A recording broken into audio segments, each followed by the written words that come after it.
Oh, hi guys. Oh my gosh, that was hilarious. I was looking at the time. I was like, okay, we got about a minute left to go.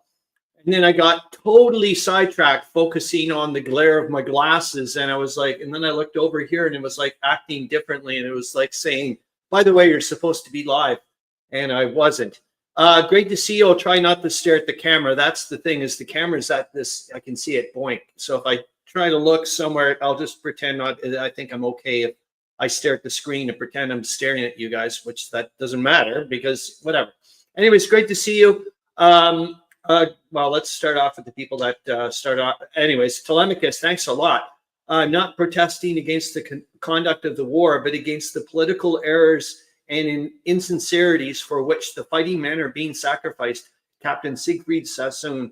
And get down to these comments. I know that Meandering Mike, that's speak of the bloody devil. I hope you're doing well, Meandering Mike. That's one of his favorite wartime poets. So nice that you've got that up, Tolemykus. Thanks, William Arends, for mentioning that. Here, I'll put it up. Yeah, let's do it. Let's switch it over here.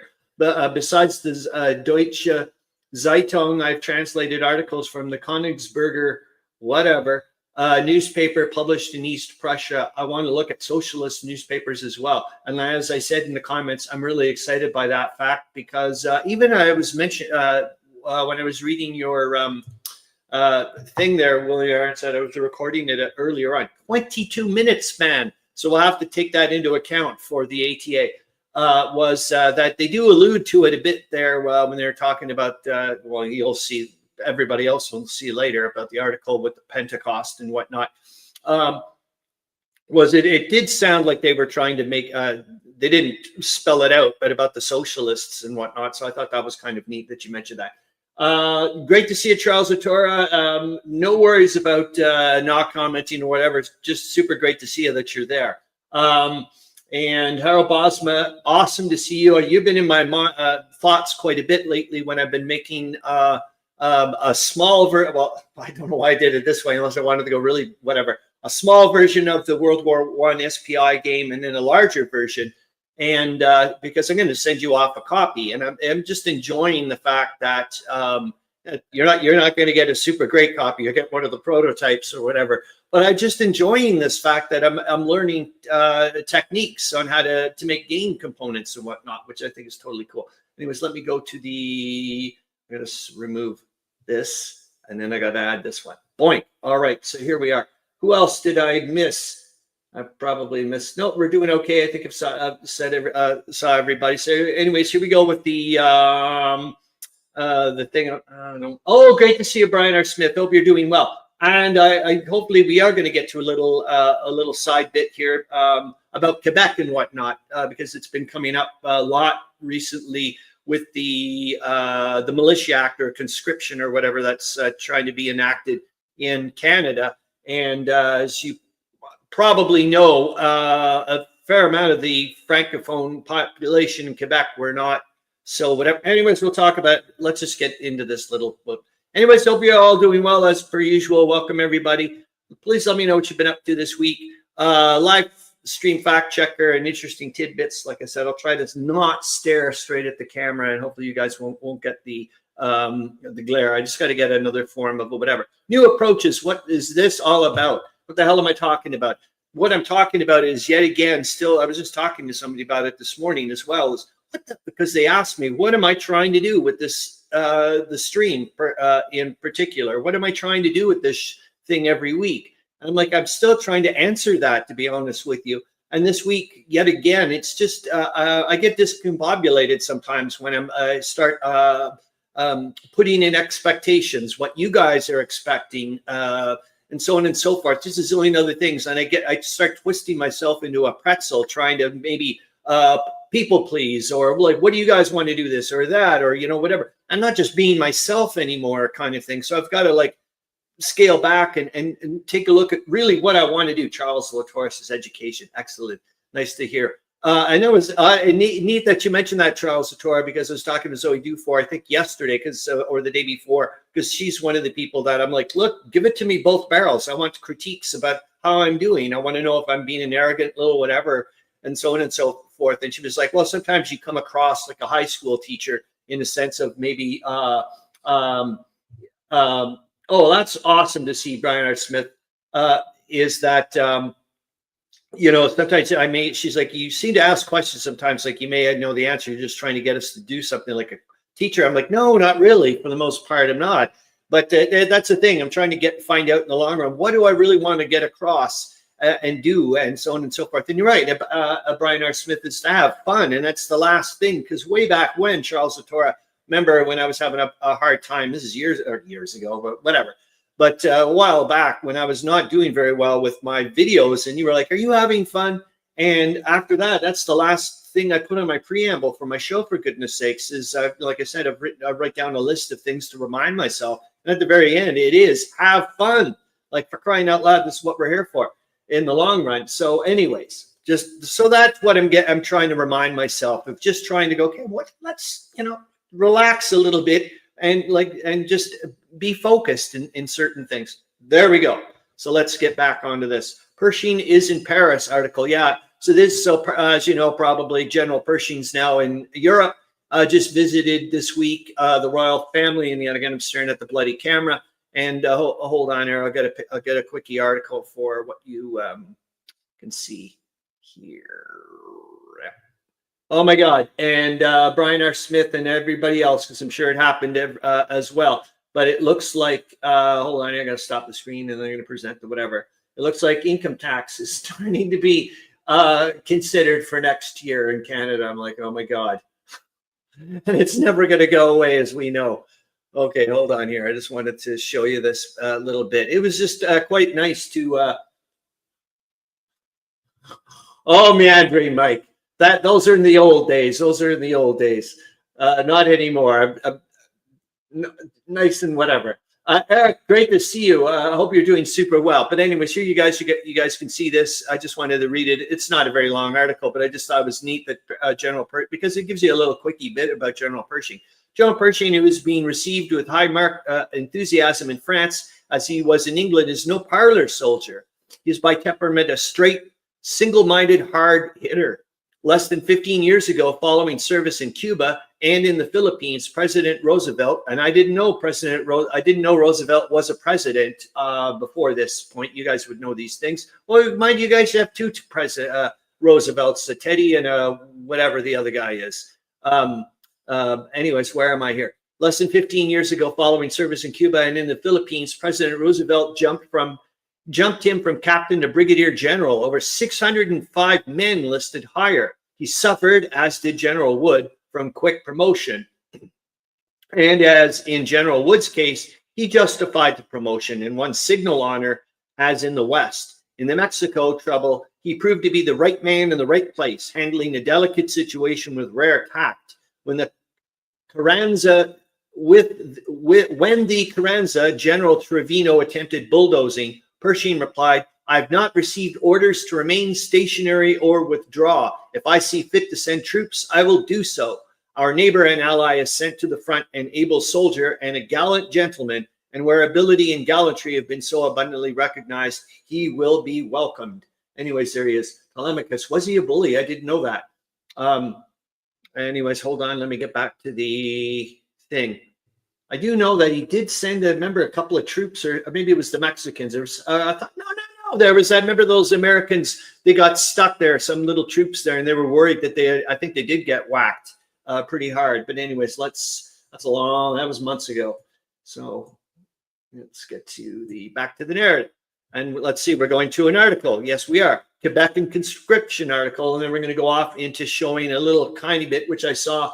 And it's just a little bit specifically towards Brian R. Smith, because he's a Quebecer, is that I did watch this a few months ago, and it's from the Western Front Association. Jesse Alexander, a fellow Quebecer who now lives in Austria. A house divided French Canada in the First World War. And you guys probably know him from the Great War channel, for goodness sakes. Anyways, let's go and take a quickie look. Teddy's phrase. Oh, Teddy's phrase was "bully for you." Oh, really?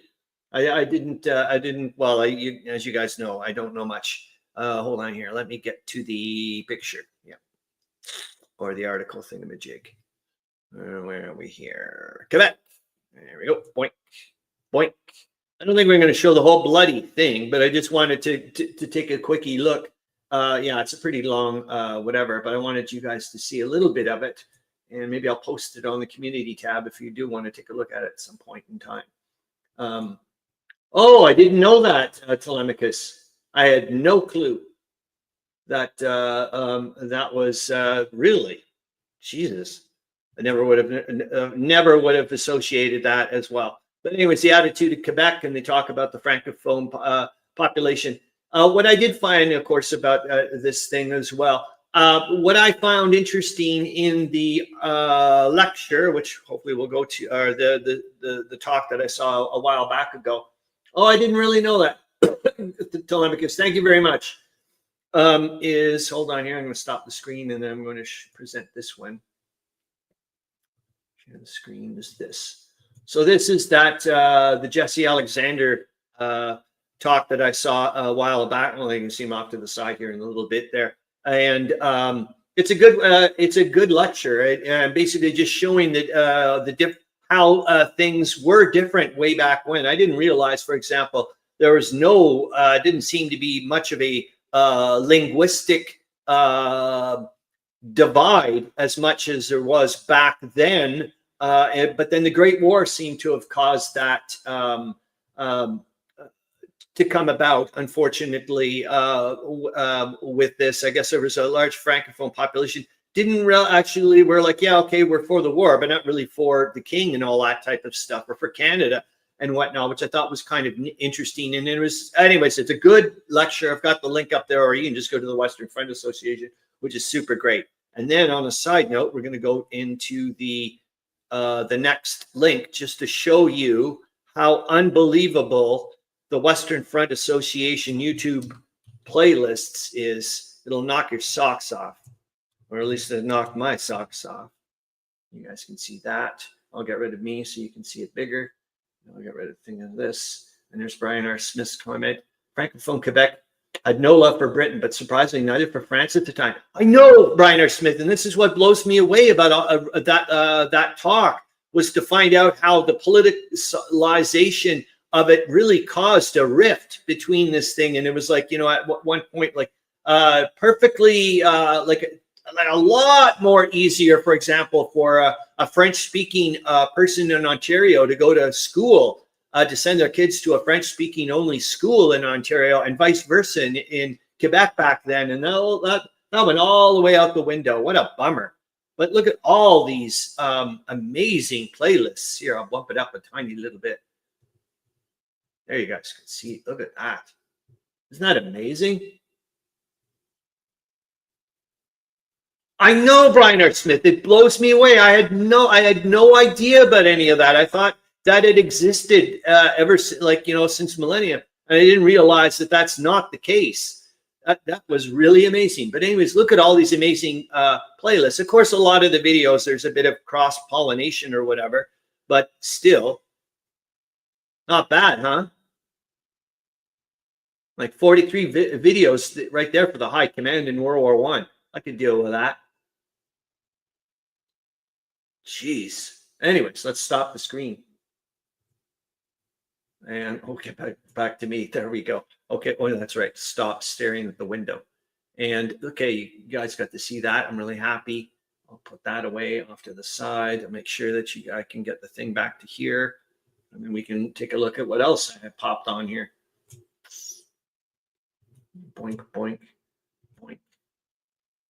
All right. A house divided, French and Canada. We just saw that. Income tax. Yeah, let's take a quickie look at that, at that picture, at that article. I didn't read it, but I went, oh, brother. We know what this is all about. Let's hold on, see if I can window, and then I've got to go to, oops, sorry, it didn't do that very well. Hold on. Stop the screen. I wish there was some way of getting it to, I could be quicker with this. I'm not very good at it. Ooh. Ooh, what did you say, William Arends? Oh, okay. Nice for adding into that a little bit about that. I didn't realize they looked at it as being abandoned by France.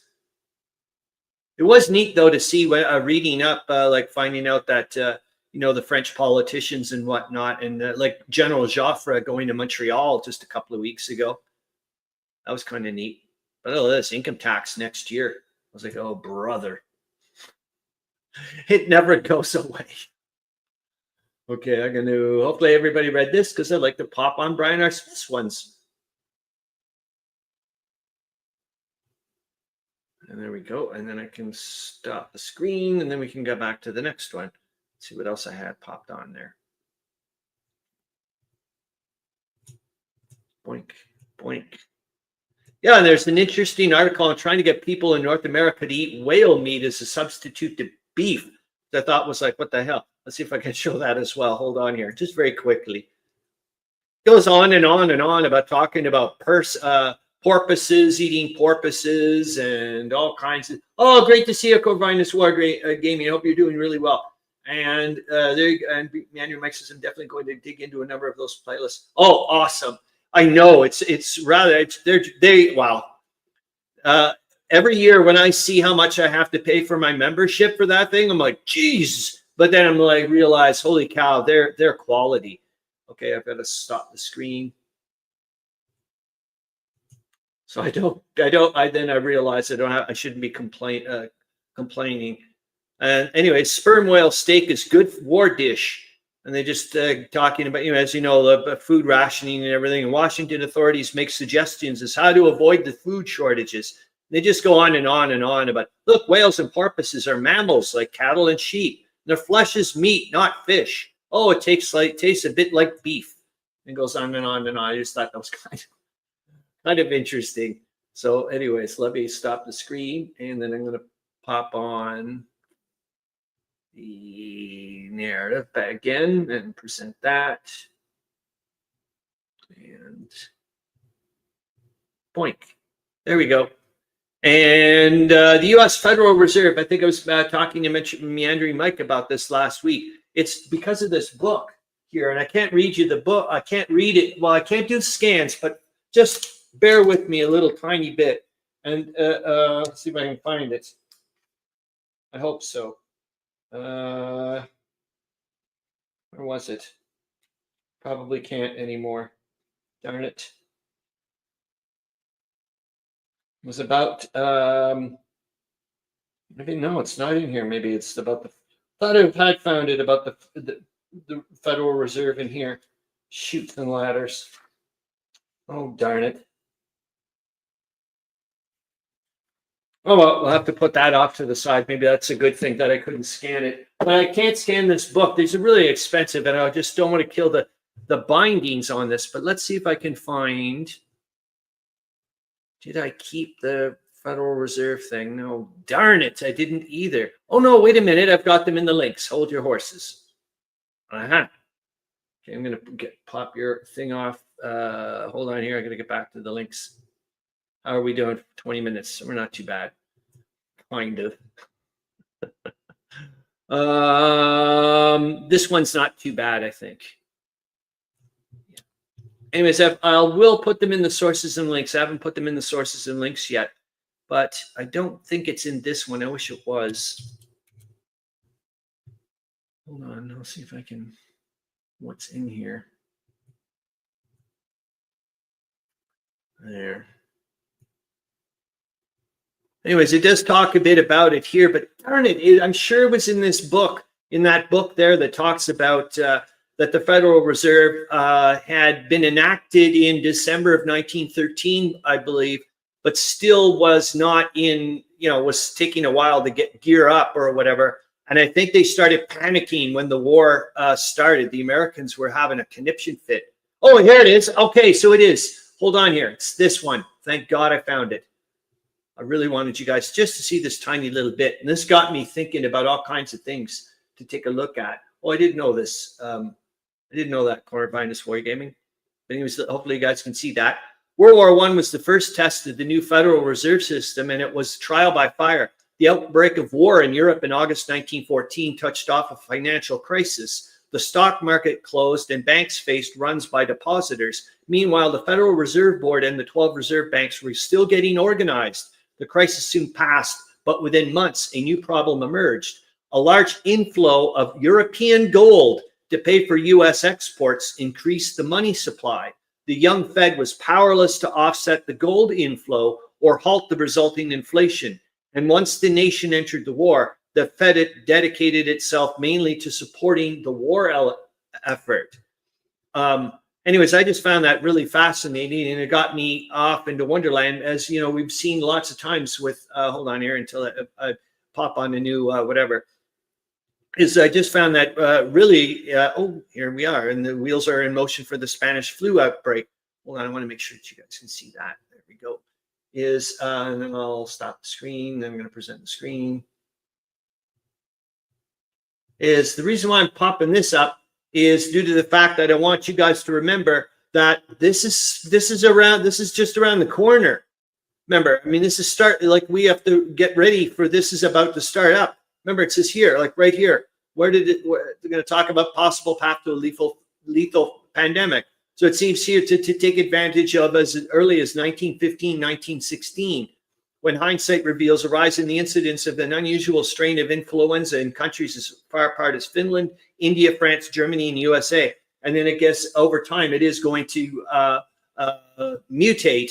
And anyways, I just want to like see if we can start seeing any of this stuff in the articles popping up at some point in time. That I would find really interesting. Anyways, there we go. The Cambridge History of the First World War, which I just mentioned. The Edith Wharton book. We're going to go take a quickie look again at that. I just love her to bits, as you guys know.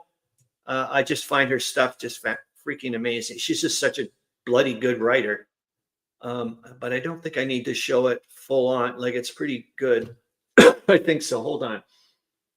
Stop the screen, present the screen. Boink, boink, boink, boink, boink, boink. Oh my God. We've got, thank you, Corvinus Wargaming, that you mentioned this, because I'm not even sure if we're definitely going to make sure we go to this video, the video this week. Freaked me right out. I know. Okay, look, the odds are pretty slim. I understand that. But Charles Latora, I know you may still be eating your breakfast and not able to. Well, actually, you were doing some comments. So what the hell am I talking about? Okay, the video we're going to watch, members, on the Italian front, and we see a bunch of Italian soldiers. And remember, you were saying that your grandfather was there and wasn't injured and whatnot and made it through. I'm just saying, there is a slight chance that your grandfather is in the video. I was thinking about it when I was watching. I was like, what are the odds? You never know. You never know. That would be totally cool. Anyways, let me, so thank you, Corvinus Wargaming, for bringing that up, because that's what I'll be thinking about when we watch it. You never know. Wouldn't that be totally cool? I know, Corvinus Wargaming. It would be so freaky awesome. Zoe Dufour, great to see you. Hope you're, oh, that's right, your big assignment that you got to work on. Hope you, well, good luck. Good luck with it all. And darn it, what else did I wanted to tell you about Zoe Dufour? There's something, there's something good for you anyways when I do run into you, as far as I'm sure. Who in the heck are you? From Bain? Oh my God, I know you. I know you. You're a great, an awesome commenter on the video, on a lot of the videos. Hope you're doing well. Hope you're doing well. Anyway, so let's get back to this. You guys can see a bit of the Edith Wharton thingamajig. Yes, you can. And it's oh yeah, and this I also had a beautiful little laugh reading this week, because I was thinking of Meandering Mike when I saw the no tooting, because he's always doing the toot toot. There, what's William Aaron's going to say there? The reason why William Arends, from what I know, why it was called the Spanish flu, is at the time Spain was still a neutral country. They were not their news stuff was not being censored the way our information was. So they were reporting it pretty openly about what was happening in their country and so on and so forth. So people just attributed the flu to them, but it's not. It certainly is not. If anything, you could probably say it's the American flu. Lots of times people think that that's probably where the mutation came from. Some people. Anyways, the windmills to our left were the invisible German lines, and the staff officer who was, they're just about to go, they're just at Ypres, who was with us, leaned forward to caution our chauffeur. No tooting between here and Ypres. There was still a good deal of movement on the road, though it was less crowded with troops than near Poppenrain. I can't really say that. Yeah, I'm not yet. Tolemykus, you may be right. But as it's just, anyways, that's one thing I want to start looking at to see if we can start seeing. This is, I just find absolutely fascinating about this. But as we pass through the last village and approach the low line of houses ahead, the silence and emptiness widened about us. That low line was Ypres. Every monument that marked it, that gave it an individual outline, is gone. It is a town without a profile. The motor slipped through a suburb of small brick houses and stopped under cover of some slightly taller buildings. Another military motor waited there, the chauffeur relic hunting in the gutted houses. We got out and walked toward the center of the cloth market we had seen like this. Not a human being was in the streets. Endless lines of houses looked down on us from vacant windows. Our footsteps echoed like the tramp of a crowd. Our lowered voices seemed to shout. In one street, we came to 3 English soldiers who were carrying a piano out of a house and lifting it onto a handcart. They stopped to stare at us, and we stared back. It seemed an age since we had seen a living being. One of the soldiers scrambled into the cart and tapped out a tune on the cracked keyboard, and we all laughed with relief at the foolish noise. Anyways, I find her stuff freaking amazing. Amazing stuff. Anyways, let me put it there. Let's go take, I think we're off to the trivia. That's pretty cool. Let's go to that. Hold on here. I gotta get to the trivia. Now I kind of cheated again. I used an old trivia, whatever. Boy, you guys are just, I really want to put all the comments on the screen, so we're gonna have to do that. Oh, really? I didn't. Oh, this is going to be neat to know. Hold on here. Let me get off to, I want to make sure that, did I get rid of the trivia bits? You know what? I think I'm just going to let you guys do your stuff, but damn it. I don't want to do what Meandering Mike says, is that, yeah, I have to just let you guys do your comments. It sucks because this stuff, if people are not watching the comments, it's really good stuff, what you guys are talking about, but I have to let you guys do your, on the side note, darn it. It's really good stuff. But this is, again, like, what am I doing when you guys are engaging and I'm not engaging with you if you guys are engaging, if that makes any sense? You see what I'm saying? Maybe that's what I should be doing. You see what I'm saying? That kind of makes sense as well. I remember reading something like that too, Tolemykus. People mingling together at military. That's what I've heard as well. Yes. And then, of course, it's just the worst thing that just could have happened. Then you're shipping all these people over. Oh, I didn't know that's the reason why. Okay. But you guys are got some good stuff going on here. So I did cheat in the sense that I used I used one from World War, the old cards. Remember the original World War I, who or what am I in World War I? The reason being is I wanted to use Ypres, but I was like, oh God, we just did that again. Like we did another whatever. So anyways, here's your first clue. Who or what am I? For anybody new, and I'll put it in the banners. Yep. I joined an ambulance unit in Serbia on the Eastern Front at the outbreak of the war. Who am I? I know, Meandering Mike, this is the problem. So, I mean, this is a democracy in a sense. So you guys can say, hey, wait a minute. Let's go on a side note. That's the way I'm looking at it. Oh, really? Oh, cool. I thought for a minute there, I thought you were saying that. I thought you were saying that from Bayonets to Bullets was releasing a book at first. I was like, oh my gosh, that was rather exciting. So, anyways, for anybody new, just to let you know, you just get even a point for guessing. Normally, I would do it would be like an obscure clues, but I'm going with the one so that it's not that way. So that's the way it goes. Here's your second clue. And put in the banners. Boink. Oh my gosh, what am I doing here? Present. I gotta get to share the screen. So we can get back. Nope. I want that. Oh my God, Brian R. Smith does it right off the bat. Holy smokes. That was fast. Flora Sandes, or Sands, S-A-N-D-E-S. I don't really know how to, I'm just looking at everybody else's stuff here. Yeah, that's it, Brian R. Smith. You did it right. Oh, I don't know who this person is, but I'm gonna have to write it down so I can look it up later. Hold on. And I'll give you the rest of your clues. Yeah, she's an interesting character, wasn't she? Where's the book I've got of her?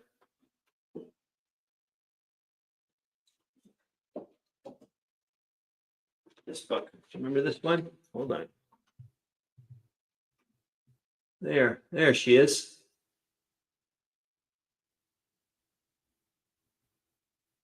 I know, Tolemykus. That was a quick one. I was like, there's no way anybody's going to get it right off the bat. I even tried to make sure that I didn't use well, you're going to see the other clues. I'll just pop them up in the banners now, and I don't have to worry about doing the whatever. Hold on here.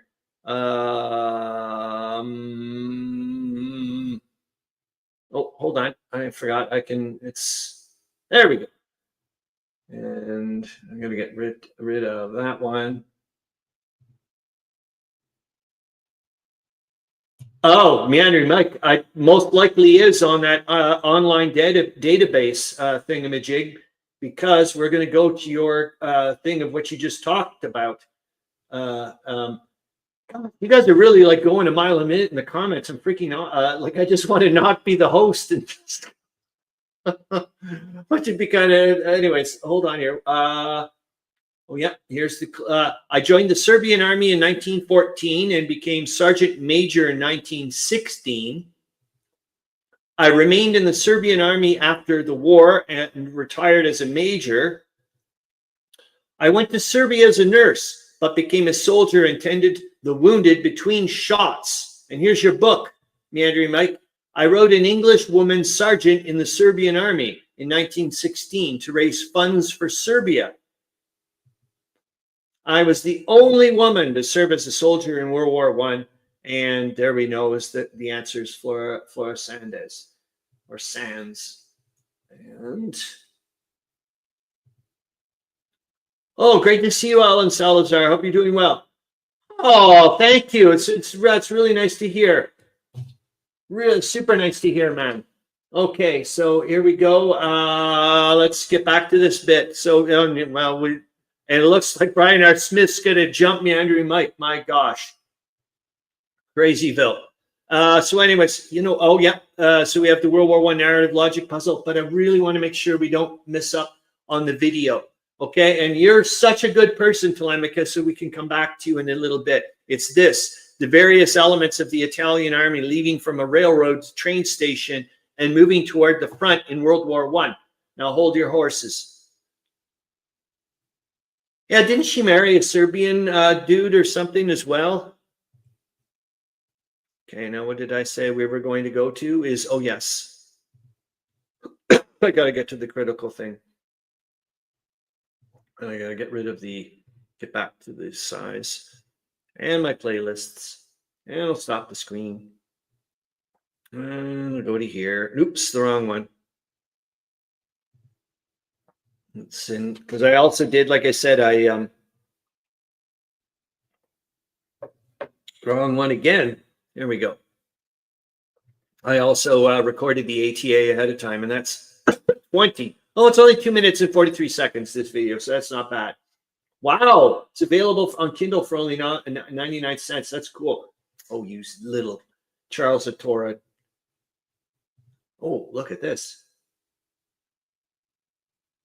Okay, thank you. That's one thing I'll tell you. One thing that we're right into is for sure is sharing book recommendations. That's for bloody sure. Okay, you guys ready? I'm going to present the screen. Oh, thank God, because my voice is dying again. Damn it. Okay, we're there. Boink.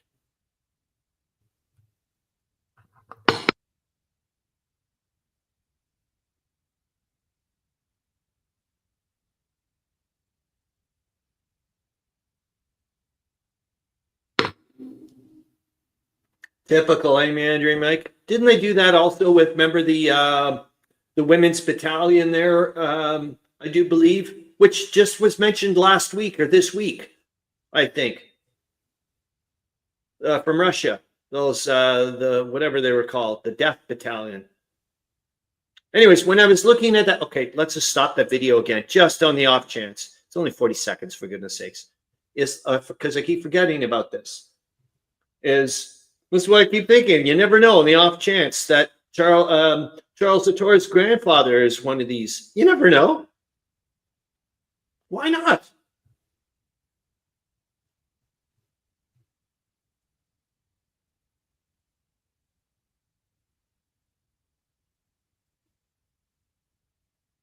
But look at that. It just blows me away. Like, just the amount of all the stuff in the background, you know, I just don't clue into. I only ever think of, oh, you know, they're fighting at the front or whatever. And you have to get all those people there, and they have to eat and go to the washroom and all kinds of other things. And think about that thing of, you know, what did they say in the movie 300 or whatever? They can, Persian army drinks a river dry or whatever as they walk across. I can see why. Oh, cavalry.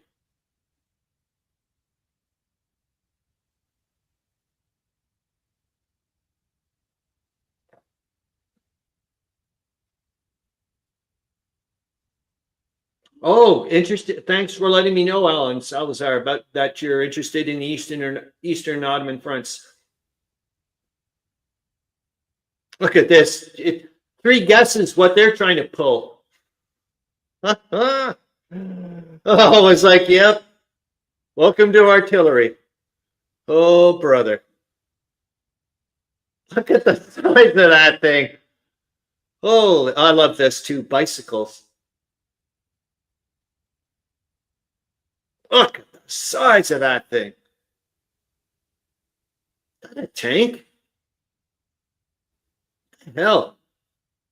Nope. Just a big Bertha-ish looking thing. Jesus.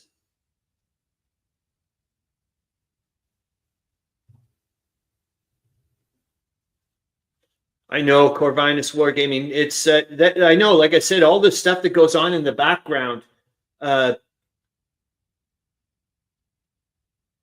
Just don't think about it. Oh, speak of the devil, there's some there's some oxen for you.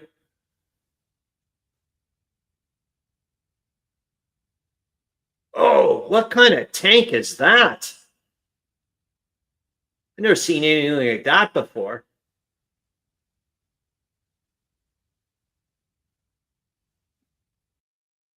Whoa, trippy. I don't know about you guys. I thought that was, I've never, like I said, I've never. Oh, great. Well, anyways, Alan Salazar, it's great to see you. And thank you very much for your kind words. Looks like a giant pickle. I know it's and I also found it kind of looks a little bit like the German one. Oh, great to see you as well, WNN. Hope you're doing well. Let's see. Let's get to the present. We're doing. Oh my God, 20 minutes to go here. Hold on. Get back to the narrative. Boink. Let's make sure that it's. Oh yes, so this is on this afternoon at 1:30 my time from the World War I Historical Association. A talk on, and the topic's called "The Unique World War I Bombing Campaign: Austro-Hungarian Flying Boats in the Adriatic Sea." I am definitely looking forward to that. I can tell you that much. So we looked at the Western Front Association YouTube playlists. We did not look at this, but we're going to take a quickie look. Hold on, I'll get to it. I saw this, and from Consim Forum, but I thought, hey, I thought I had it there, but I don't. Hold on. We'll go to the consent thing.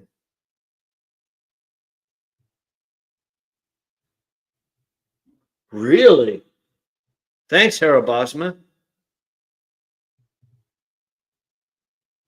I didn't know that. Thanks, man. Stop the screen, present the screen. This thing. What the hell? Oh my God. That is so cool. Anyways, let me bring this in. Jesus. This looks, I just thought because you guys were, well, we know that last week was the big mine explosion there. It was actually last Saturday, our time, and I didn't even talk about it. Tolemykus did via quotes and all that type of stuff.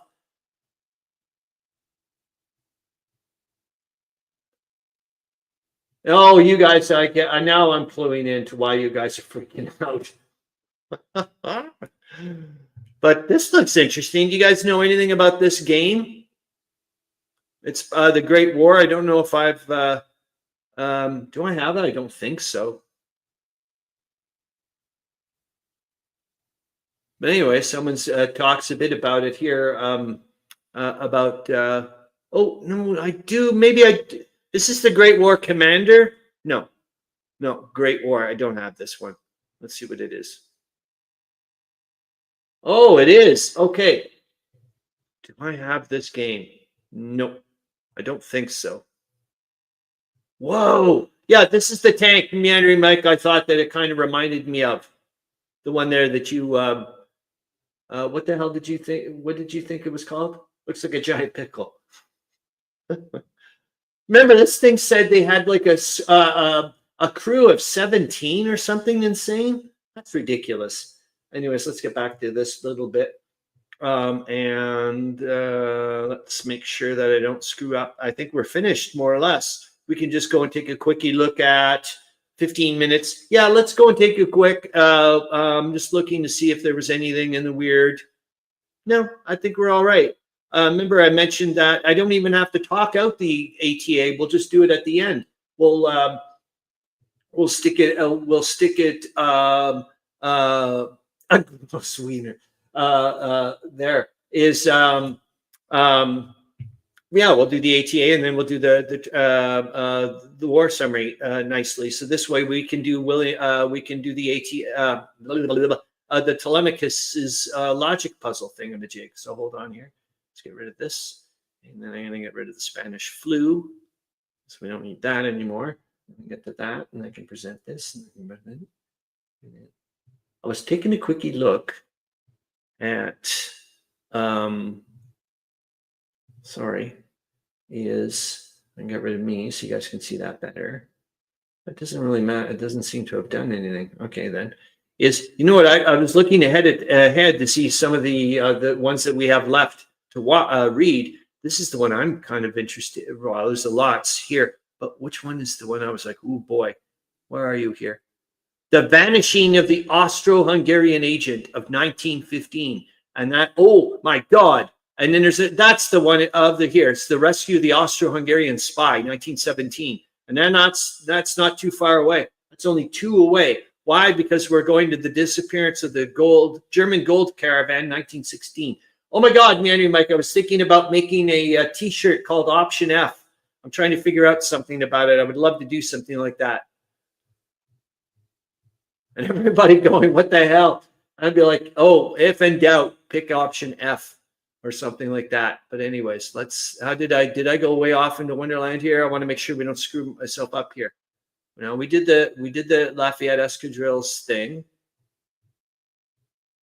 I don't remember doing we did the Golden Cipher. We did the Smuggler of Louvain. Oh, and I know what we will talk about very quickly before we do this on a side note. This is why I wanted to talk. You know, we did this one. That was last week. All right. Oh my God, General Paul von Lettow-Vorbeck. So what I wanted to talk about very quickly, I just popped it on here, is I was thinking about you guys. We're going to get to it, I hope, not this week because we're running out of time. is I was wondering about taking, remember Harro Bosma, like I was saying, it was making you a little game there, well, a copy of World War I, because I didn't get to learn about how to do that. It's going to be really neat to learn production methods. On a side note, I'm wondering if the World War I game, two things. One, do you think the Axis and Allies system borrows that, or do you think they could, with the combat resource points and the way that goes, I wonder if there's some kind of similarity going on between Axis and Allies and the World War I game. I'm just curious if you guys thought of that. Oh yeah, Harro Bosma, you're getting one. Trust me. And like, I'm just curious, would you like a big version of the game or a little version of the game? So what I mean by the little version of the game, you'd get the little counters that big. You'd most likely need forceps. But if your table can handle the big thing, I'll give you a normal. I'll get you one that would be friendly, which I think would be nice. As well as I'm cluing in, if I do the bigger ones, I can actually use the images from the original counters. You don't have to have mine, which is kind of neat. Anyways, I'm just putting it in like a little folder, like a duotang folder thingamajig. It's not going to be super great, but at least you'll have a copy of the game, Harro Bosma, and that way you don't have to worry about. And like I said, I get off on that because I'm learning production techniques and so on and so forth. So you're getting like my tests copies. Everybody wins as far as I'm concerned, and you're playing a great war game, which is like good. So if your table can manage to take it, it's gonna would be. I'll give you the full dimensions, but I think you just pay for shipping or whatever. That's all you would pay. You're not paying for any of that. Stop being a crazy person. Yeah. Starter. No. But okay, you want the biggie? I think you should too. To be honest with you, I was looking at it. It's like, the little one's cute, but it's like it's a bit much. Now, the reason why I'm mentioning the World War I game and about small size is, like I said, one, about the Axis and Allies thing. And secondly, I'm cluing into, you know what? I think that game could be turned into an area or a point-to-point game. Do you really need, I think there could be some slight modifications and still keep the spirit of the game alive. I think so. That's my opinion. Anyways, let's get to the disappearance of the gold caravan. I think I can do this. Is it up? Excellent. And here we go. The disappearance of the German gold caravan, 1916. By 1916, German forces in East Africa, led by General Paul von Lettow-Vorbeck, were engaged in a brutal guerrilla war against British and Belgian colonial forces. With limited resources, the Germans relied on fast-moving units and secret supply lines to sustain their campaign. One of the most crucial assets in this effort was a caravan carrying gold bars intended to pay local mercenaries, buy supplies, and keep the German war effort alive. This caravan, escorted by a small force of Schutztruppe, German colonial troops, and Askaris, African soldiers, vanished near Lake Tanganyika in July 1916. British intelligence quickly picked up rumors that the gold had been stolen, hidden, or even smuggled to neutral Portuguese Mozambique. However, conflicting reports made it impossible to confirm what had happened. On a side note, I don't know about you guys, I've always wanted to go to Madagascar. Wouldn't that be, well, they're close. So I'm just saying, wouldn't that be totally cool? A Belgian agent in Congo claimed local tribes. However, conflicting reports made it impossible to confirm what had happened. A Belgian agent in Congo claimed local tribes had ambushed the caravan and taken the gold for themselves. A British officer in Rhodesia intercepted a German message mentioning a secure location in the mountains, but the coordinates were missing. A German deserter told British forces that the gold was buried near an abandoned mission, but searches turned up nothing. An Askari scout reported that von Lettow-Vorbeck himself had ordered the caravan to be sunk in a river to prevent its capture. Oh my gosh, on a side note, doesn't it, in a weird way, it almost like I'm just thinking of Lettow-Vorbeck turning into like a weird version of Marlon Brando or something anyways, I'm just going off into Wonderland. I hope you're still going to be here in a weird way, Harro Bosma. Anyways, hope you do well for the remainder of your weekend and week. Anyways, here we go. A German Did I say that one? A German deserter told British forces that the gold was buried near an abandoned mission, but searches turned up nothing. And the scar, no, I think I already told that. Yes, I did. With both British and Belgian forces closing in, the gold needed to be secured or destroyed before it fell into Allied hands. A small British African commando team was sent to locate the caravan, but they had only hours to act before German reinforcements arrived. What is that movie? The famous movie there with I can't remember. You guys know the famous Vietnam movie. Anyways, question. As the British commando leader, what is the best course of action? A, are you ready, Meandering Mike? As the British commando leader, what is the best course of action? You got a lot of material there, man. Interrogate local villagers to find out what had happened and confirm the Ascari's claim. B, search the abandoned mission for signs of the gold's whereabouts. Oh, thank you, Corvinus Wargaming. I couldn't remember. And I was just thinking, like I said, it would be interesting to do some kind of weird take of you're already, you haven't heard option F though yet. Yeah, anyways, I just thought it would be an interesting take to see if we could make Apocalypse Now with Leto Vorbeck as Marlon Brando. Anyways, A, interrogate local villagers to find out what had happened and confirm the Ascari's claim. B, search the abandoned mission for signs of the gold's whereabouts. C, intercept a German patrol nearby and force them to reveal what they know. D, use explosives to destroy a likely hiding spot, denying the Germans their resources. That's insane. E, attempt to track von Leto Vorbeck's forces, assuming they still control the gold. Yeah, I kind of like number E as well. And here we go with option F. Thank the Lord. Option F, hire Humphrey Bogart and the African Queen. Perfect. To stop the Tanganyikan Navy and discover where they tried to sink the gold and retrieve after dark. And believe it or not, Meandering Mike, on a side note, I don't know if people know about this, but I'm pretty sure that the African Queen movie has got more to do with the Cameroon campaign than it actually has to do with Lake Tanganyika. I'm pretty sure about that. Anyways, I'm going. I love option F myself as well. Thank you. Actually, I'm going to leave yours on again. Now, should we? We've got 8 minutes left. Yeah, let's do. We'll finish it off, and then we'll see. Unfortunately, would it be neat to go ahead of time, and I would be able to put in option F? We should do that. Tolemykus and Meandering Mike should get work ahead of time and post one, which would be great.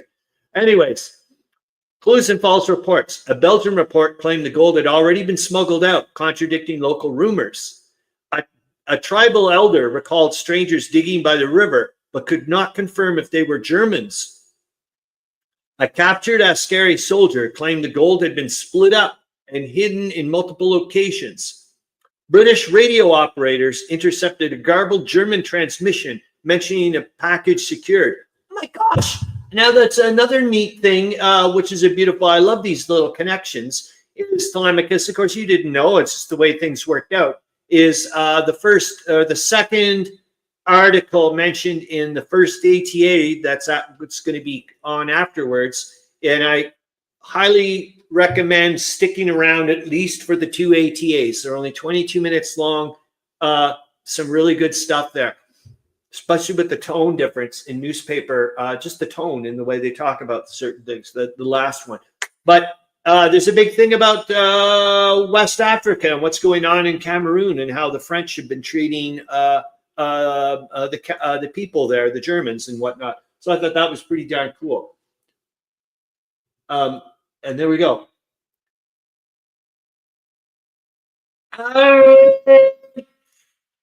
Oh gosh, WNN, I'm going to have to find, I hope I can find and see why I want to disagree with you, is what I'm trying to say.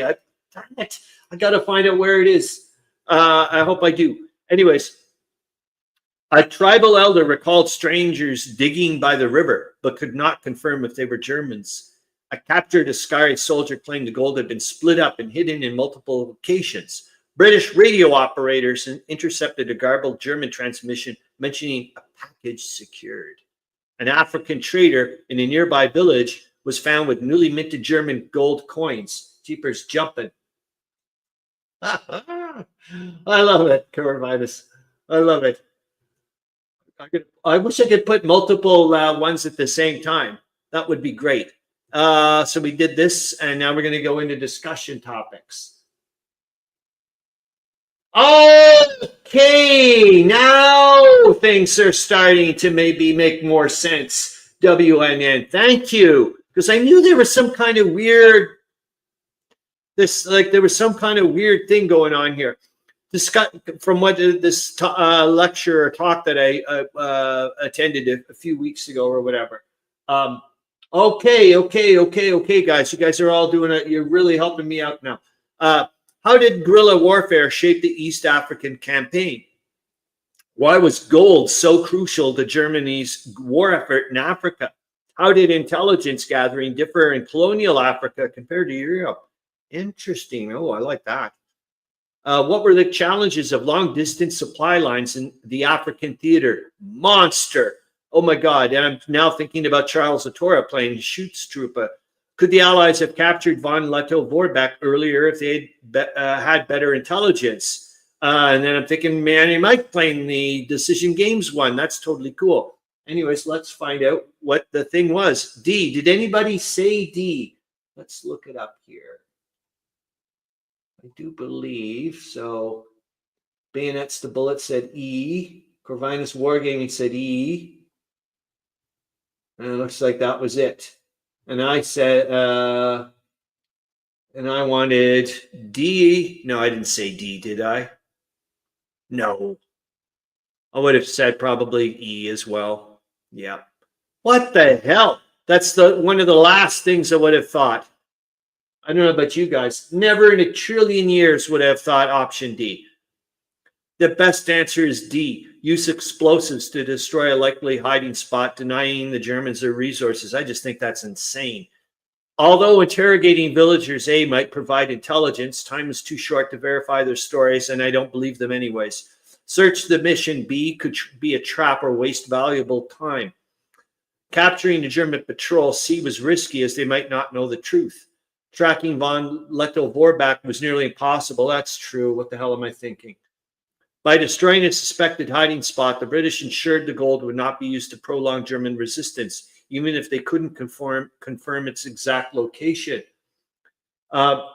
Okay, great to see you, and thanks again. Hope you have I hope the shopping goes well. I hope you enjoy shopping. That's all I can say. By destroying a suspected hiding spot, the British ensured gold would not be used to prolong German resistance, even if they couldn't confirm its exact location. Von Lettow-Vorbeck's campaign was already stretching his resources to the limit. Denying him gold would be a strategic victory. Nice one. And then saving the secrets of the Paris gun, 1918, especially if it was a 305 millimeter gun. Oh, I'm bad.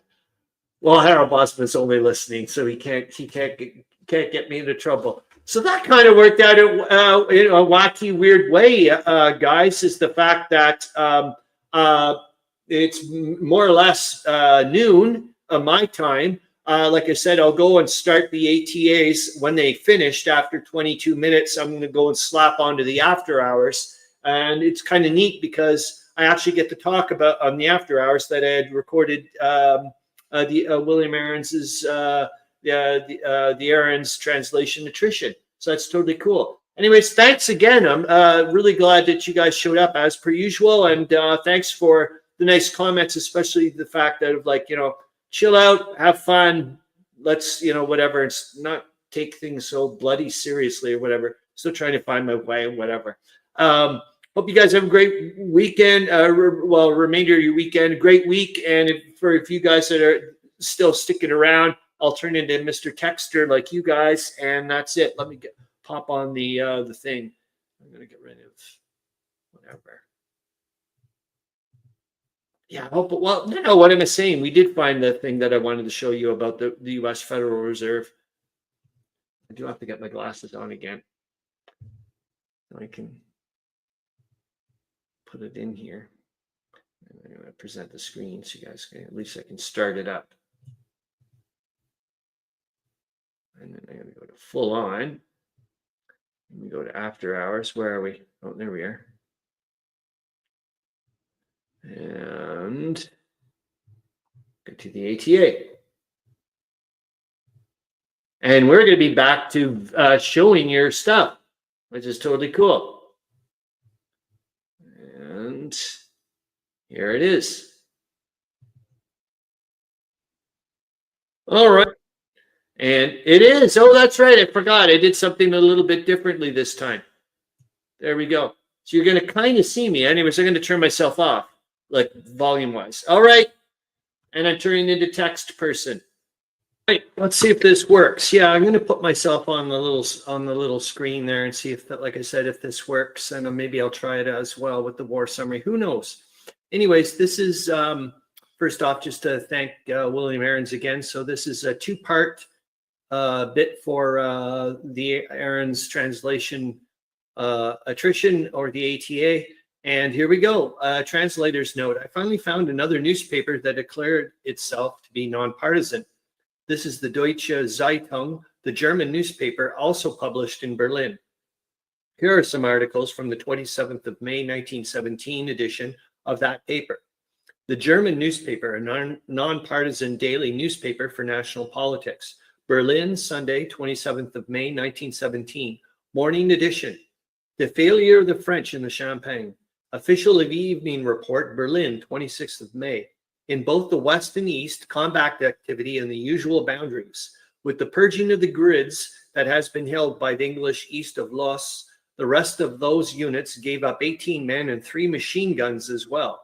Southwest of Lens, 2 advanced heavy and enemy assault troop units were repulsed in sharp close combat with high losses during the morning of the 25th of May.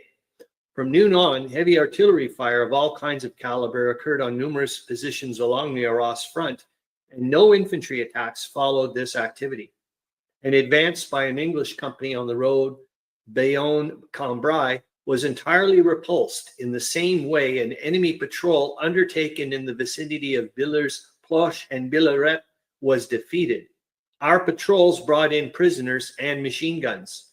On the Aisne front, the tactics of German counter-assaults had already, in past days, made the French give us back some of the small amount of territory that they had taken in their offensive. On the 25th, the army group reported on the attacks on Chemin des Dames and on the Stone Ridge south of Pargas. In a spectacular attack, our assault troops overran the enemy trenches.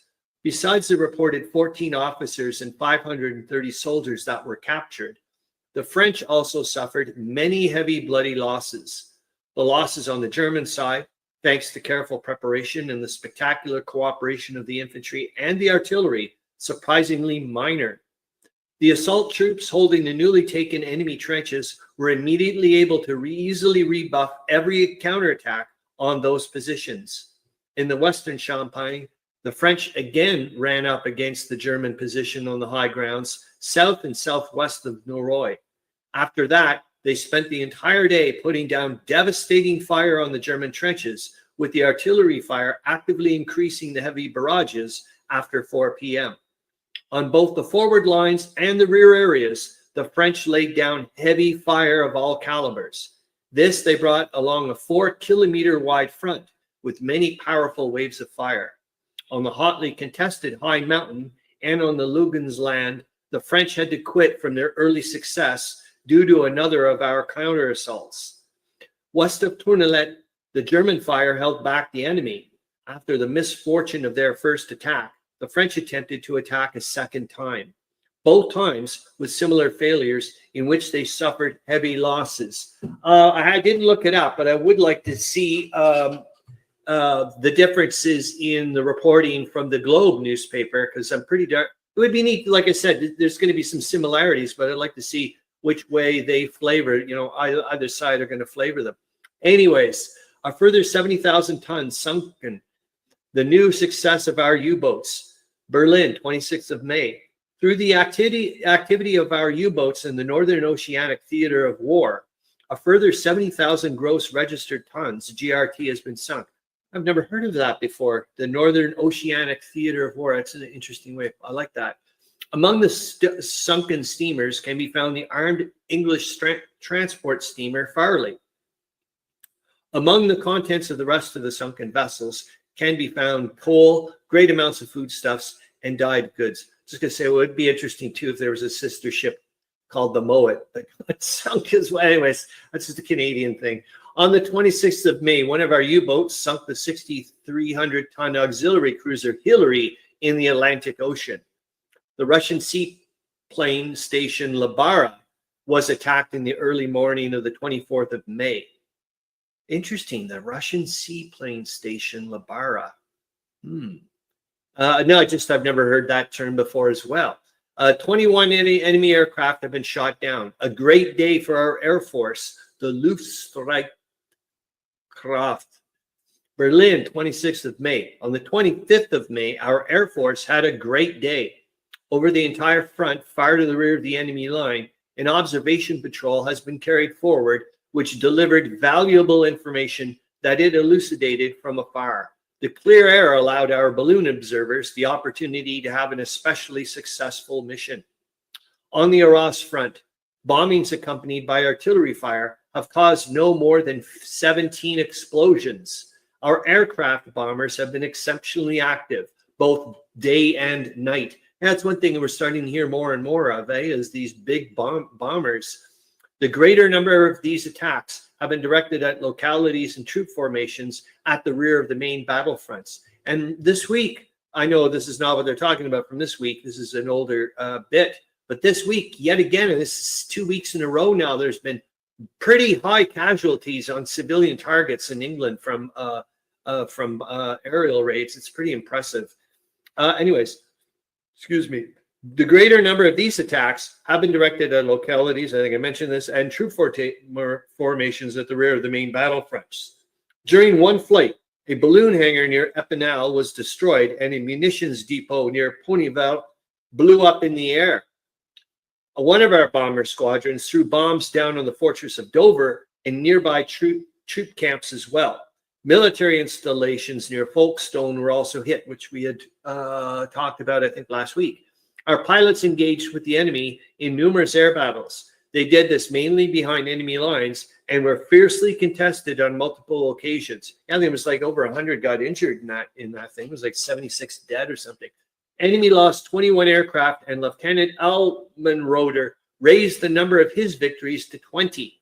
The condition of the German colonists in Cameroon and Togo. This is really interesting. I'm really glad that we got an article on this. So thank you, William Arends. Something we don't hear about. I mean, it's occupied lands now. It's just all about German, East Africa. Anyways, the North German public newspaper wrote, the memorandum from the Reich's colonial administration about the troubles of the Germans being held in the French prisons gives a disturbing picture of their indecent and barbaric treatment since they had been held by the French. In the unfortunate colonial town of Dahomey in West Africa, there's been spread malaria, dysentery, and yellow fever, which has been made worse by bad sanitation of the frontline services under the ruthless control of the brutal blacks, which is another aspect of the tropical climate. Inhumane mistreatment brought about by thrashings, imprisonment, and torturous punishments falls under the responsibility of the French administration, especially the adjutant Verrier. The French government, despite repeated complaints, has not as yet introduced an inquiry against these crimes, despite the call from the German government to renew the implementation or enforcement of a process that would also hold the German government liable for its actions. They thus have not met the deadline set for such judgments to be carried out. This leads the German government to the conclusion that it should also no longer be held liable for any of the actions that it has taken. Well, we've seen this many a times with other things, haven't we? With like, well, if you guys are going to treat our prisoners of war that way, then we'll do that as well. I'm not saying, but you get the idea. It's just a different thing. This really, I'm really glad this was brought up. William Arends, we're going to go and take a look at a second installment of your ATA in a second here. I'm just really glad about this because I'd like to start maybe seeing if there is some more information we can find out about what's been going on the western part of the continent. Anyways, let's get into this bit. And I'm going to pop it here. I'm just going to pause for a second to get a glass, take a sip of water. And here we go. Translator's note. This is another article from the German newspaper of Sunday, May 27th, 1917. This was the Sunday on which the religious holiday of Pentecost was celebrated that year.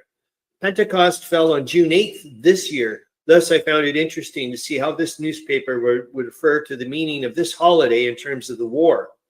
The article proved to be difficult to translate since it interspersed accounts of the first Pentecost, which Christians see as the founding day of the Christian church, when the small band of the disciples of Jesus, now called to be apostles, went out into the city of Jerusalem and proclaimed the message of the resurrection of Christ with the wartime trials of the German nation in 1917.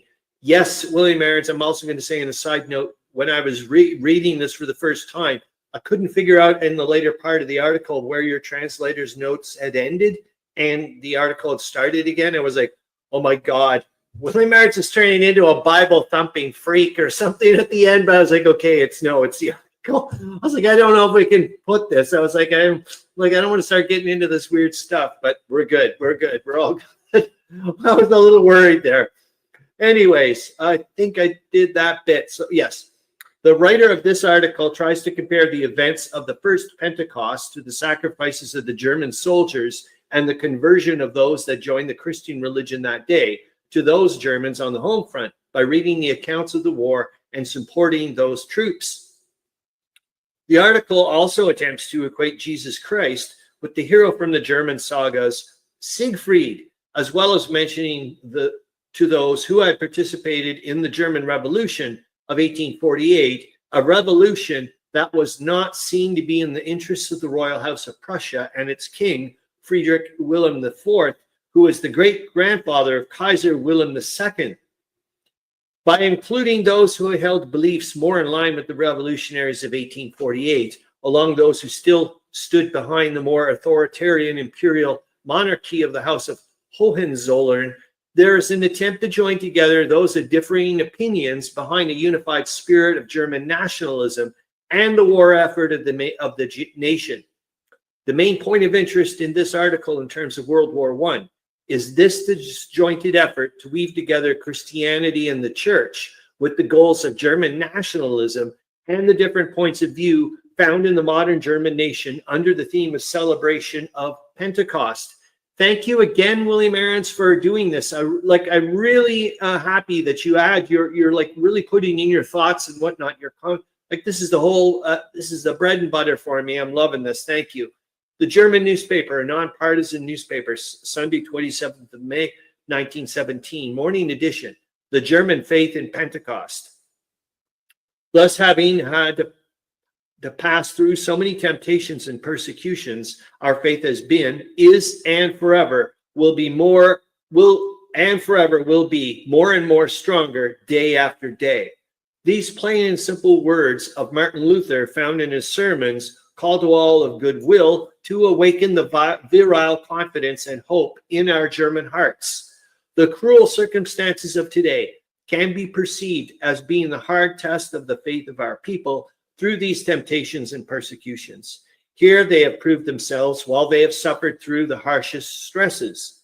The original small Christian congregation once was sunk into gloomy mourning and faint-heartedness because the shining image of their leader had vanished from their sight. But then, with the fulfillment of a promised sign, they were pulled upward to perform new deeds of the Spirit. Yeah, this is where I thought, William Arends, I thought you were talking here, and I was like, oh my God. Pardon the pun, but I was like, oh no. This is the origin of the inspirational metaphysics that overcame the trifling attritions of daily life and that irresistibly raised both their personal lives and the life of all humanity. This forever is the acknowledgement of the victory over the influences of every human calculation and consideration that would incapacitate the ability of these souls to have their lives and spirits ascend to the heavens. At that former time, the living fire that existed inside of the believers had been gently transferred from the heights of heaven through the thoughts of God. This spiritual fire is what had conquered the world, primarily as a supernatural act in the first congregations, then later in all the world, excuse me, through the dissemination of the living word, all of which has been attested to historically. In the fire and flame of our young people, we see how their Holy Spirit has been awakened, as though they have now become apostles of the German faith, even if only as conquerors out of the German world, both on its land surface and even more intensely against those temptations and persecutions, attacking us both inside and outside, that they have subdued with all of the ardor contained in our German way of life, ever striving to withstand the violent strikes of fire falling down on us from above. Their effort displays a picture that is the light of a purer and stronger future glowing Germany. To be sure, whoever would possess the fire must endure its smoke, that smoke that makes our eyes tear from the fumes and haze of the poison gas that obscures the lights of the heavens. But as we view the horrors of the battlefield, observed through the artificial lenses of the protective gas masks, so are events conveyed through the official channels to our people, as our success visibly grows, to preserve the strength of their irresponsible sense of well-being, sense of well-being. I was thinking, what the hell? Securing it against the illusions of the dangers from the outside that could lead through an exhibition of the pathetic timidity to a numbing of the power that generates our inner energy. Excuse me. Even though the fullness of our sorrows are immeasurably great, caused by the tortures of this war that have plagued our German people, hold on, geez. Still greater yet and more significant are the advantages that for all time will carry forward the renewal of Germany. The earnest steadfastness of those who fight for us continues, despite the bitter losses of life on the battlefields. But those who read the reports of those deaths understand that they represent the hard course of our history that we have lived through with unyielding determination. We believe that these sacrifices are the best guarantees for the peace of Germany, and our dead instruct us that their words are to be valued more today than that they have been in the German past. For those who died for us have provided the conditions for peace, which they have written with their blood. These sacrifices bought with oh so dear a price for the full honor and the future of all German lands must not be wasted. Whoever forgets that will become another betrayer of these bloody murders and will be put before a tribunal of those who possess the conscience of Germany. For any such traitor will have committed the sin against the Holy Ghost of the German nation and will thus be exposed as such for the rest of this world's history. Translators note, in the Bible, the sin against the Holy Ghost was referred to as the unforgivable sin. And then yet again, I was like, oh my God. But anyways, it isn't. Even though the disciples of Jesus had to face the darkest moments of their distress, out of the apprehensiveness that they felt coming forth from their pain in their hearts, they still allowed the words of their master to lead them to victory, rather than falling into a questioning, half-hearted helplessness. That half-hearted helplessness, which is what our enemies say about the state of mind that they think we are in. Our glory will be made known in the character of our consciences, contrary to our enemies lowering themselves by holding on to the concept that might alone makes right. The shining hero of the German sagas, Siegfried, also felt this obligation to be honest and brave. Thus, with his bright countenance, he entranced everyone who saw him with their eyes in that primeval world. A deep symbolic meaning can also be found in the very name of Siegfried, victorious peace. Folks have paid him great honors over many a day, more than 1,000 times or so, I would say.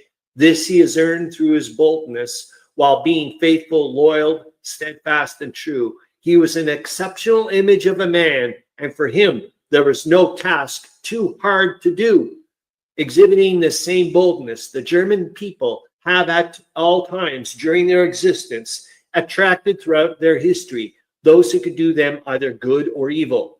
We must understand that the nature of one who would be a conqueror is not determined by how his enemy chooses to fight him, whether or not sickness befall him, and whether or not he feels the thorn in his breast for having to leave others behind him. Thus, when others assert what they themselves have achieved, remember the saying, hold fast to what you have, man of the wild, and never let it go. These are the wise old words of a Bavarian soldier, words that we should mount on our houses where the counselors of the right could see them and reflect on the German goals of today, those goals that would bring us sooner to the peace that will be sustained for a longer period of time.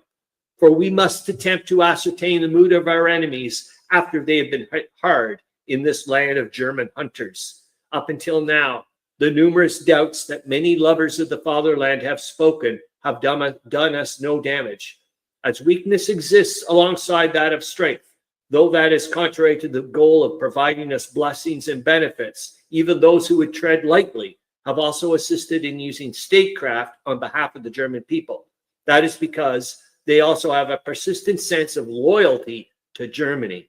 But now is the time for us to use the proven methods for the awakening of the German national sentiment that had previously been brought out by brave deeds in response to serious events. Now the people who are away from the frontline trenches and battlefields have to be shown the way to a stronger political resolution of the will. On these high holidays, the readers of newspapers also need their inner feelings to be comforted and consoled. So these contemplations on Pentecost must be written in the style of a mass, which should be brought to a close by the tolling of the bells, creating well-tempered sounds that are also heard by the ears of those among our national comrades who have different political beliefs than our own, those with opinions that were born out of the revolution of 1848. I wonder if those are the socialists he's talking about. They also want to set out a new direction for the Reich, as has been written in the songbook of the poets, set to music by for the chorus of Junius singers. On this Pentecost, just open the door of your heart and let the blessings of its consolations inspire, and you shall be born again, being transformed anew through the spiritual flame of that fire. LK. Hold on. And I'm just going to finish up a little bit with this and say that, I don't know about what you guys think, but just the tone in this article compared to a lot of the tones that we're noticing in the Globe article, I'm just finding, like, I'm wondering if it's like maybe a subconscious, people are knowing in Germany that maybe they're going to win, but the odds are pretty slim, and it's going to be, things are not going their way in a sense. And I mean, it just, it just seems like they're like struggle. We got to try a bit harder. People at the home front have to do just all these things of, we've always had to, go over these obstacles so many times throughout our history versus what we're seeing in the Globe articles right now. It's very optimistic. It's only a matter of time before we win. There's nothing we can't do, and so on and so forth. I just find this really fascinating. So thank you again, William Arends, and hopefully this went well, and I'll try to, it's going to be sent up individually as well as being incorporated into the live stream. Thanks a lot. That'll be that. And away we go for the war summary for live stream 121 for June 8th to June 14th, 1917. And I'm going to say this, I've recorded the ATA previously, and it's neat now to see the difference in tone of the Allied newspaper versus the ones that William Arends supplied with the material from. Anyways, here we go. I think I talked about it in the ATA, but anyways, here we go. The war summary. Striking British advances were recorded in General Haig's reports yesterday in what is generally known as the Wittscheite salient, the first on a front of 9 miles from a point southeast of Ypres to Ploegsteert Wood, north of Armentières, the second on a 5-mile front carrying Oostervelden, the village of Wittscheite. I think, darn it, I looked it up too. And the German positions east of the village over an extent of 5 miles. Hold on, let me see if I can do that again. The village of Wittscheite, I think it's Wittscheite, Up to 4:30 yesterday afternoon, over 5,000 prisoners had passed through the collecting stations and many guns were taken.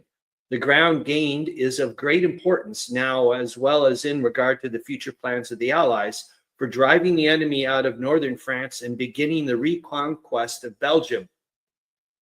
It includes the Messines-Wittscheite Ridge, which has dominated the British positions in the Ypres salient. The ridge is only about half as high as the Vimy Ridge, but is recognized as a key to the northern section of the West Front. The ridge commands a very wide stretch of territory, and the German High Command had evidently counted upon it being held indefinitely. Roughly, the British attack may be said to be a drive between Ypres and Lille, with the capture of the latter city and the famous Auvers Ridge in view. At the same time, it may be considered in the light of the larger scheme of outflanking German positions in Belgium, as well as those of important points in France. Renewed and particularly heavy bombardments of the Belgian coast may be looked for should the advance be maintained, as well as a renewal of the British attack in the Arras sector. And there will be a keen anticipation on the part of many of a landing on the Belgian coast. Interesting. The present battle is, in a sense, a renewal of the Arras battle, and the next few weeks will show to what extent it will be spread. The Germans are claiming renewed successes against the French on the Aisne front. The French are recording the repulsive attacks there, and the Belgian reports speak of increased artillery duels on their quarter of the line. It is believed by military experts that the French will shortly launch a new and powerful attack, coordinating with the present movement of the British. To the Second Army, commanded by General Sir Herbert O.C. Plumer, fell the honors of a day of hard fighting and brilliant success. General Haig's reports of the victory are, as usual, modest and restrained. They are an effective answer to the outbursts of the blasphemer of Potsdam, who, as reported in dispatches, I wonder who they're talking about, in dispatches published on June 4th, declared that the British and French offensives had failed, adding, "The Lord be praised, glory for his help, and thanks for such magnificent people in arms. God will be with us further." Interesting that they bring up the God stuff with the Pentecost article of the ATA that William Arends provided. It is not the first time that the Kaiser's boastings have been followed by stinging defeats, and one can imagine even his own people sticking their tongues in their cheeks when they read them.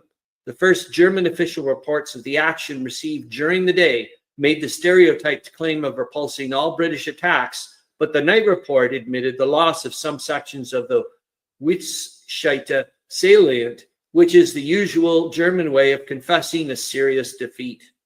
Unofficial but censored dispatches from British headquarters show that the attack, which had been in course of preparation for a considerable period, was carried out on a scale unsurpassed even in this great war. Not the least of the factors in inaugurating the successes won was the explosion of more than 1 million pounds of high explosives placed in a score of more of mines in the faux front, which is what I think happened last Saturday in our time. After months of laborious mining and sapping, Premier Lloyd George was called to hear the explosion at London, about 140 miles away, as the plans for the attack were carried out on a schedule known to the Premier. The largest number of guns yet concentrated on a given area, a wonderful smoky barrage during the attack, and the famous tanks all aided in the smashing of the enemy trenches and the routing of his troops. Prussian militarism gave the world many shocks and surprises in the early days of the war. On a considerable sector of the ground over which the fighting is spreading, Canadian troops in 1915 and 1916, outgunned and outnumbered, fought and held on, suffering grievous losses. Yesterday, their comrades of the British Isles, Ireland, New Zealand, and Australia brought to bear all the devices of war of which the Germans once held the monopoly, and some the arrogant warlords had never dreamed of. The antidote was too strong for the Kaiser's forces, whose dream of forcing their way through the British lines to Calais has now been shattered forever. Holy shoot. What a heck of... that was awfully flowery, wasn't it? United States warships have arrived off the coast of France, with Pershing aboard too, escorting a wheat-laden vessel. The French, as well as the Allies, regard this as another striking indication of the intention of the Americans to get into the fight. Oh my God, I just found out this as well. I didn't realize. The United States are not actually an official ally in the sense. They're not part of the Entente allies, I think. They're like fighting still separately, but in other words, I don't know, like it's interesting to find out about that. I'm just reading a little bit, but it's neat. Austrian claims of important successes against the Italians, including the recapture of positions on the Carso, are offset by Italian claims of repulsing another great attack launched with very heavy forces. There is no doubt that the Austrians have captured many Italians and retaken some ground, but it does not appear at present to be of great importance. And as Percival Gibbons said in a recent vivid dispatch to the Globe, the Italians have the habit of victory. Well, until Caporetto shows up. Additional reports of the British victory on Thursday, official and unofficial alike, show that its importance has not been exaggerated in any particular. It was a win of magnitude in which every arm of the service played a part. Striking testimony to its importance comes in the German official report, which admits the loss of Wittscheite, Messines, and other points, and speaks of a withdrawal into positions between the bend of the canal north of Halebeke and the Douve Basin, west of Warneton. This line may not be held by the Germans, despite their talk, as behind it are the Comine Canal and the Lys River. Another successful advance by the British would mean that the foe would be compelled to retreat across waterways under conditions of peril. It is not unlikely that the enemy will prefer to continue his retreat farther east. The redemption of Belgium and the freeing of France will not be speedy accomplishments, but they are well begun. A report that cavalry is again active against the Germans is of interest. Yeah. Of 6,400 prisoners have been taken by the British, the ground consolidated, and several German counterattacks have been repulsed, according to last night's British official reports. It is stated in various reports that the depth of the British advance was nearly 3 miles. German dependence upon the machinery of war has received a rude shock as the result of Thursday's fighting. For more than 2 years, the enemy had worked almost incessantly to strengthen and maintain the Messines Ridge. He had applied the lessons of the bitter experiences of the Somme and Arras battles to the problem of making stronger still a position he already considered to be impregnable. So that would have been last Saturday, our time. And then he lost it in a day because the British, whom he once despised, I'm sure he still does, have shown themselves to be more than a match in devising weapons of warfare, not only to meet the best that the German could use, but to make the best of no avail in the hour of testing. Proof of the state of efficiency attained by the British in the weapons and the art of war is carried in all the phases of the latest success, and in none more than in the statement that the losses were light. Readers of the Globe will realize the significance of this if they read carefully the official British report relative to the defenses of the Position 1, published elsewhere in this issue. General Haig's daily reports have rarely devoted more than a few lines to such details as are given in this report. It is as if he were trying to emphasize its importance and to tell the Empire and the Allies in a quiet way that the improved weapons, explosives, equipment, and above all, the brave men he commands are now, in his position, in opinion, more than equal to the tasks that still await them. It would appear from the dispatches that no great counteroffensive is immediately in prospect, though this may come at any time. Insofar as the Messines Ridge positions are concerned, and they are the most important, the British would seem to be well prepared, having already placed many guns on the ridge. Crown Prince Ruprecht, who commands the German army on this front, used to fill alleged neutral correspondents up with fine stories of the impossibility of turning his men out of their positions. His report yesterday admits withdrawals to a prepared nerve position and says the English today were unable to continue the attacks. There is every indication that the British had not planned to renew the attack, being busily engaged in consolidating and fortifying their gains. French forces may soon have to bear the brunt of a tremendous offensive by the enemy in an attempt to save his face following his defeat by the British. southeast of Saint-Quentin, and on the Aisne front, full artillery bombarded the French lines with great violence, and in the former sector made attempts to leave their trenches in order to attack. These, the French reports say, were frustrated. There's no reason yet for abandoning the idea that the French have a big attack in preparation, and careful reading of the reports from day to day justifies the conclusion that the German activity is based on the hope of defeating this plan in its inception. Hold your horses. And away we go again. Major General Pershing, commanding the United States Expeditionary Force for Europe, and his staff were accorded a tremendous ovation on their arrival in England yesterday. They made the journey on a ship escorted by United States destroyers. The publication of news of their arrival will no doubt be quickly followed by the report that big sections of the fighting units of the Expeditionary Force have landed. Indeed, some may be in Britain now, and 100 aviators have already arrived in France. These events are an indication of the earnestness of our new ally, who is building ships, raising armies, and loaning money to the Allies with a speed that is commendable. Reports that Austria has sent a peace mission to Russia probably have a basis in truth, though they may be denied. Austria has everything to gain by an early peace. She has suffered much since she set about with a light heart to whip little Serbia. The Italians again report the repulse of further enemy attacks on the Carso. A great German counterattack lasting from 7 o'clock in the evening until midnight on Friday against the 6 miles of the newly won British front was completely repulsed after a struggle of intense violence. Particularly fierce are the words applied by General Haig to the fighting in which the foe aimed to recapture the important Messines Ridge. But he says in concluding his report, "Our troops retained possession of the whole ground captured by us since the commencement of the battle." Unofficial reports from correspondents at headquarters say that in the struggle, Klein-Zillebeke, a part of the new line, was lost, but was later retaken by the British. It was established that the enemy's attacks were made with fresh divisions of reserves, which means that the German High Command put so great a value on possession of Messines Ridge that it dared to jeopardize other plans and stake its future needs in men in an attempt to wrest it back. Some ground was gained yesterday by the British south of Ypres. The position along the Scarpe River was improved, and further raiding was carried on over many sections on a wide front. The number of prisoners taken in Thursday's battle now totals over 7,000, and the booty increases with the passing days. It would not be surprising if the enemy should make a withdrawal of some extent from the sector now that the inevitable counterattack has failed. The German reports do not mention this attack. On the contrary, an effort is directed to making it appear that the British were the aggressors and were thrown back in attempts to continue their advances.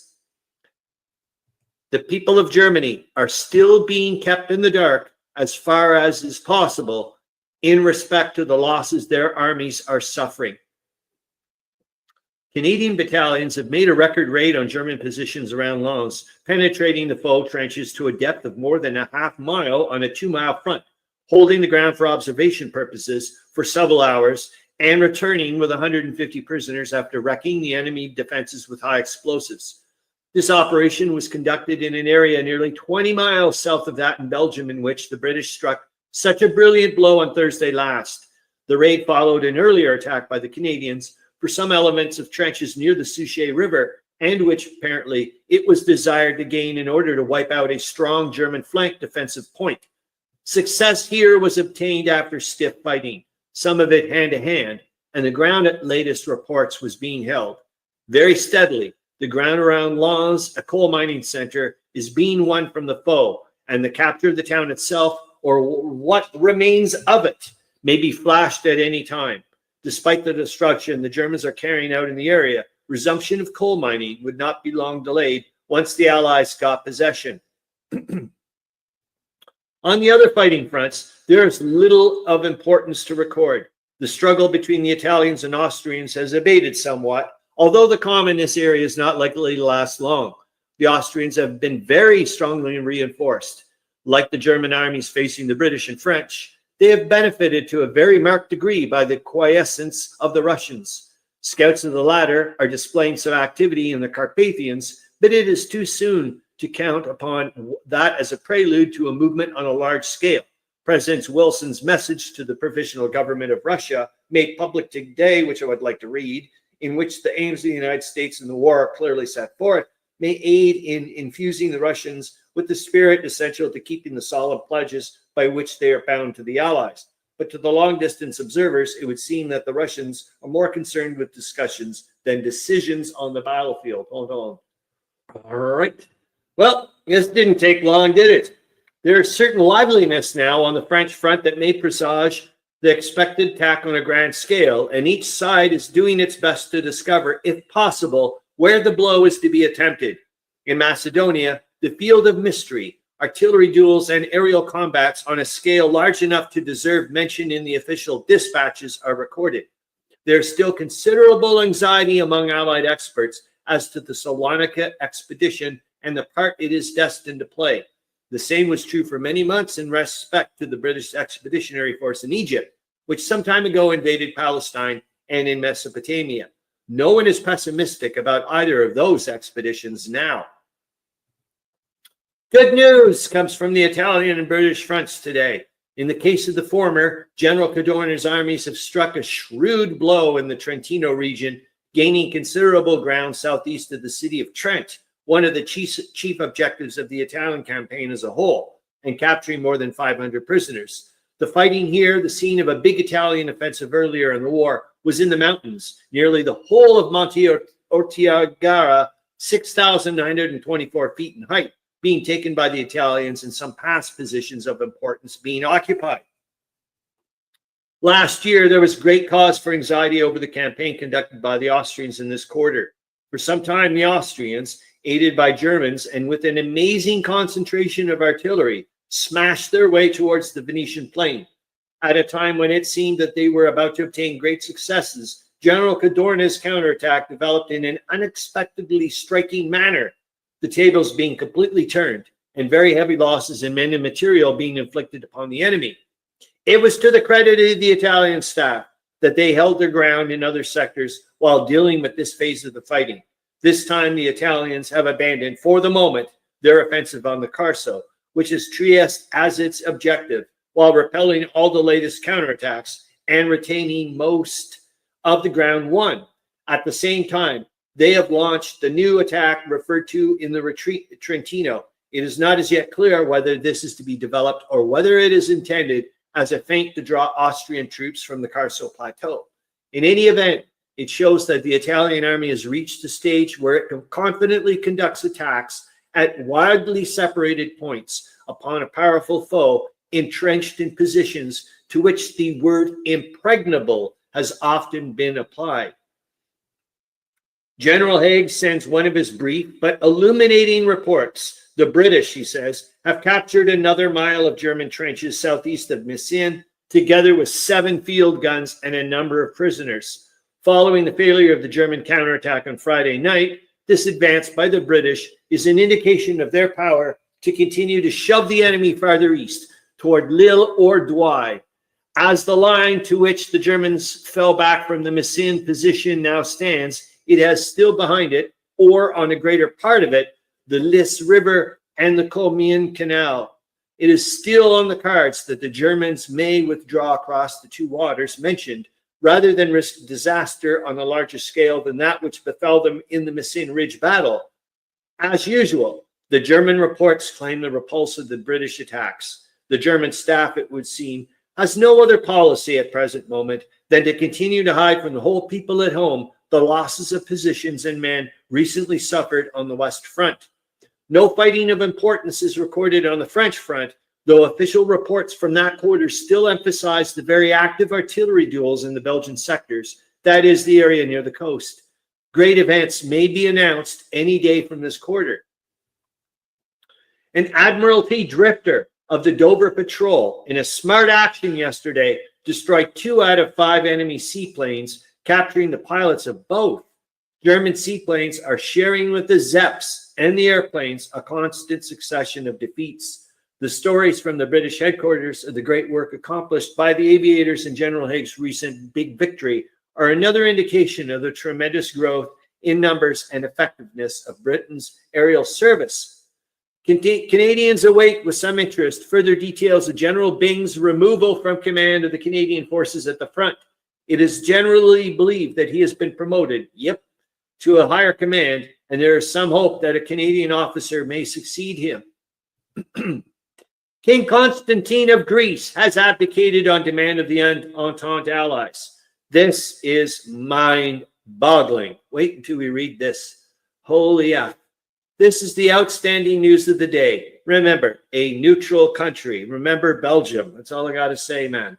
The King and Queen Sophie, with the Crown Prince George, it is said, will leave on an Allied warship and proceed to Switzerland by way of Italy. This is a minor detail. The outstanding fact is that, after a period of vacillation and delay on the part of the Allies, the King at last has been brought to book.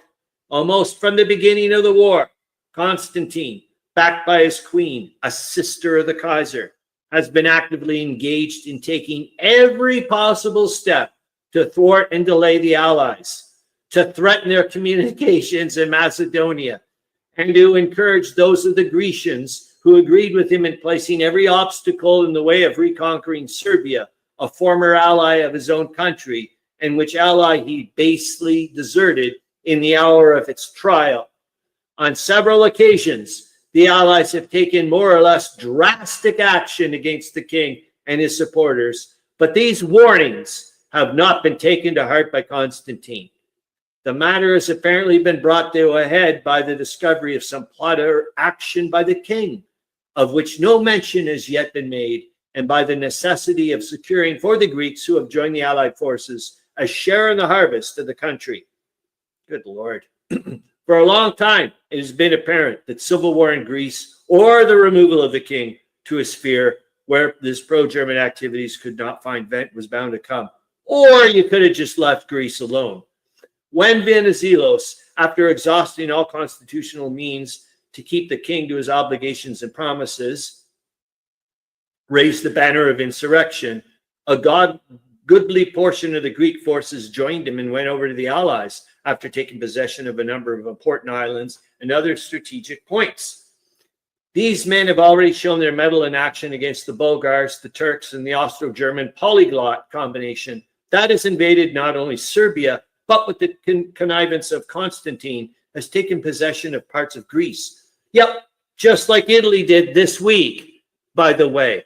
Bulletins received last night say that there has been no disorder in Athens or in the districts of Thessaly occupied by Allied troops for the securing of the crops. It would not be surprising if Greece were now to declare for the Allies and enter enthusiastically upon the task of assisting to drive the enemy out of its own territory, like maybe Italy, and out of Serbia, and aiding in operations destined to sever connections between Turkey and her Teuton allies. With Greece on the side of the Allies, Turkey would not long remain a factor in the war. General Haig reports another advance in the Messian region, this time to the northeast, the British occupying 2 miles of enemy trenches in the hamlet of Gaspar. It is obvious that the Germans are not to be allowed any time to rest in this sector, but are to be pressed with the utmost vigor. The British also record a slight advance of their line astride the Souchez River, presumably in the operations against Lens. There is great activity on the part of the German artillery around Lens and Ypres. From the three widely separated points come stories illustrative of the decreasing terror of the German U-boat warfare. Mr. Paulin, a noted British naval critic who has arrived in New York and whose articles are said to have had a good deal to do with bringing about the reorganization of the British Admiralty, makes the assertion that the British have been sinking the three submarines a week, and in 1 week sank 6. He says that the Germans turn out about 3 new submarines each week, so that their losses and output are approximately equal.